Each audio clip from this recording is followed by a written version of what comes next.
Muy buenas. Hoy vamos a hacer un viaje en el tiempo. Pero ojo, no para quedarnos con los vestidos de época y los modales estirados, no. Vamos a descubrir cómo una forma de arte, la novela, se convirtió en una herramienta, bueno, en la herramienta esencial para que una sociedad entera se entendiera a sí misma durante una de las épocas más convulsas de la historia. Venga, vamos a meternos de lleno. Esa es la gran pregunta, ¿verdad? Pensemos por un momento en un mundo donde todo lo que se daba por sentado, donde se vivía, cómo se trabajaba, en qué se creía, de repente, en un par de generaciones, se pone patas arriba.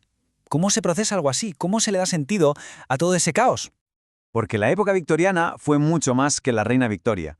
Fue un auténtico torbellino, una explosión de cambio que de hecho sentó las bases de nuestro mundo moderno. Y como vamos a ver, fue tan confusa y estimulante como puede ser la nuestra hoy en día. Es que fijaos en este panorama. Por un lado, la revolución industrial que trae una riqueza nunca antes vista y un imperio que se expande por todo el planeta. Y por otro, la cara B, ciudades que crecen sin ningún tipo de control, una pobreza que te encoge el alma y una crisis de fe brutal por los nuevos descubrimientos de la ciencia. Era una época de contradicciones llevadas al extremo, y todo a una velocidad de vértigo. Y en medio de todo este caos, de repente, aparece una especie de héroe inesperado, la novela. Se convierte en el gran espejo de la sociedad, el lugar al que la gente podía asomarse para ver un reflejo de su propia realidad, por cruda que fuera, y solo empezar a entenderla. Y la clave de ese espejo era el realismo social. O sea, aquí no se trataba de escapismo ni de mundos de fantasía, para nada. Los novelistas victorianos se propusieron mostrar la vida tal cual era, las fábricas ruidosas, las calles abarrotadas, las luchas del día a día de la gente corriente. El objetivo era ser fiel a la realidad, sin filtros. Vale, pero ¿cómo lo consiguieron? ¿Qué herramientas usaron para que la novela se convirtiera en una fuerza cultural tan potente? Porque no fue solo una cuestión de los temas que trataban, sino también de cómo lo hacían y con qué intención. Y aquí tenemos una de sus herramientas más ingeniosas, la publicación por entregas. A ver, esto era como una serie de televisión de hoy donde los guionistas leen los comentarios en redes sociales cada semana. Pues esto era el equivalente del siglo XIX. Los autores publicaban las novelas capítulo a capítulo en revistas, y la reacción del público podía de verdad influir en la trama. Era un arte interactivo, imaginaos qué pasada. Es que estas historias no eran solo para entretener, que va, tenían una misión, un propósito casi pedagógico. Buscaban remover algo por dentro, hacer que quien las leyera se preguntara qué estaba bien y qué estaba mal, que se cuestionara la justicia y la hipocresía que veía a su alrededor. Así que, con estas herramientas en la mano, los novelistas se convirtieron en una especie de conciencia de la nación. Usaron sus historias para poner encima de la mesa los debates más calientes y polémicos de su tiempo, sin miedo. El primer gran campo de batalla, sin ninguna duda, fue la estructura de clases. En una sociedad que estaba obsesionada con el estatus, la novela se dedicó a explorar esa tensión entre de dónde vienes y a dónde puedes llegar por ti mismo.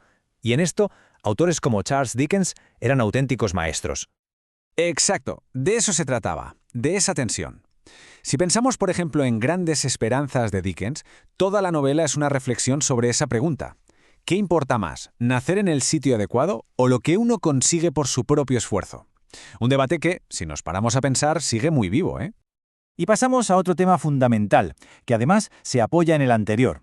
La novela no solo hablaba de clases en abstracto, sino que nos metía de lleno en el escenario donde se libraban esas batallas, las nuevas y caóticas ciudades industriales. Y aquí, autoras como Elizabeth Gaskell no se andaban con rodeos. Sus descripciones de la vida en Manchester eran un puñetazo en la mesa, una acusación directa contra ese sistema económico del laissez-faire, o sea, del dejar hacer, de que el gobierno no intervenga, que permitía unas condiciones de vida inhumanas. La novela era claramente un arma de denuncia social. Y por supuesto, no podemos hablar de la sociedad victoriana sin hablar del papel de la mujer. La novela se convirtió en un espacio clave, fundamental, para explorar las vidas de las mujeres en un mundo dominado por hombres, sus deseos, sus frustraciones y su lucha por tener una vida propia. El ángel del hogar. Ese era el ideal de mujer victoriana, sumisa, pura, dedicada en cuerpo y alma a la familia. Bueno, pues personajes como la Jane Eyre de Charlotte Bronte hicieron saltar por los aires ese ideal. Reclamaban su derecho a pensar por sí mismas, a tener ambiciones y a buscar su propia felicidad, tanto en lo personal como en lo económico, una auténtica revolución. Pero claro, la novela no fue siempre igual. A medida que avanzaba el siglo, su enfoque también fue cambiando. Pasó de estar muy centrada en cómo reformar la sociedad a explorar los rincones más oscuros y complejos de la mente humana. Y en esta tabla se ve el cambio de tercio clarísimo. Al principio, con autores como Dickens, la gran pregunta era cómo podemos mejorar la sociedad.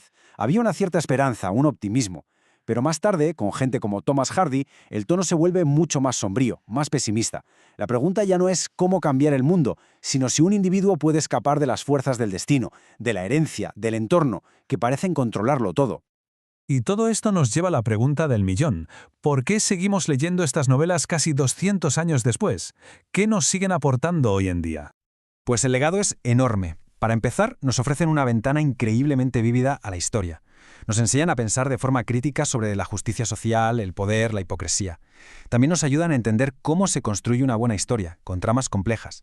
Y quizás, lo más importante de todo, nos obligan a ponernos en la piel de otras personas, a conectar con sus luchas y sus sueños. En definitiva, fomentan la empatía. Y así cerramos el círculo. Los victorianos, en su época de cambio frenético, encontraron en la novela un espejo para poder entenderse. Y eso nos deja con una pregunta flotando en el aire. En nuestra propia era de transformación digital, social y climática, ¿dónde encontramos nosotros nuestro espejo? ¿Qué forma de arte o qué medio cumple hoy esa función tan esencial?